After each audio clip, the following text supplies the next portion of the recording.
Give me an example, Yvette. So examples can be like your husband went to work, he's a welder, pipe fitter, works in construction, comes home, has all this dust on his clothes, takes it off, Yep. takes a shower, you do his laundry, and just dusting off all that, dust from the laundry Sure. can get you, you inhale all those fibers, and it's just like you're being exposed, It really is. It's like you're working with it. So the asbestos, there's no harm to be around asbestos unless it's been fooled with, unless it's been jacked with, and the workers have been working it all day, had been stirring up, and it's been floating in the air where they're working all day, and it beds comes down in their clothes, doesn't it? Yeah, absolutely. And I mean, you have to understand too, right? Asbestos is like, I mean, you have to look at it under a microscope just to see it. You can't see it. You can't see it. Can't smell it.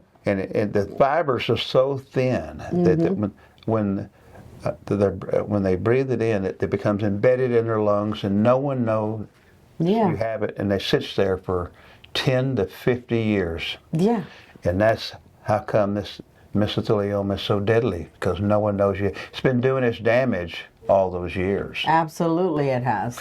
But I know you and I have had several housewives that have no clue how they got it, and then after questioning them, right? What did your father do for a living? Yep. What did your mother do? Grandfather? Yeah, absolutely. Anybody that was around them while they were working in refinery, exactly, working as a welder, working in insulation, okay, remodeling of homes.